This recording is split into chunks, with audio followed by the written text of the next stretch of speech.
একজন হোম বেকারের কাছে এর থেকে কষ্টের হয়তো আর কিচ্ছু হতে পারে না। তো এরকমটা কিভাবে হয়েছিল সেটা তোমাদের সাথে একটু পরে শেয়ার করছি। তার আগে বলে নেই, এই কেকটি নিয়েছিল একটা বোন তার বান্ধবীর ব্যাচেলার পার্টি উপলক্ষে। তো সে যখন অর্ডারটি করে তো তখন শুধু একটাই ডিমান্ড করেছিল যে কেকের ওপর যেন এই কাপলটা থাকে, বাকি পুরো ডিজাইনটা আমার পছন্দ মতো করে দিতে বলেছিল। তো আমিও যতটা পেরেছি তাদের পছন্দ মতো করে দেওয়ার চেষ্টা করেছি, আর তার কেকটা কিন্তু ভীষণই পছন্দ হয়েছে।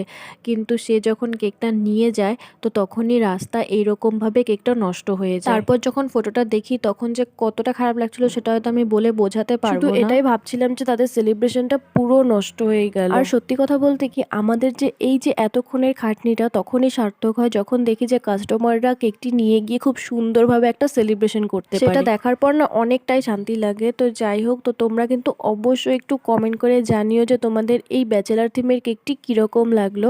আর ভালো লাগলে প্লিজ একটা লাইক করে দিও। তো আজকের মতো বাই।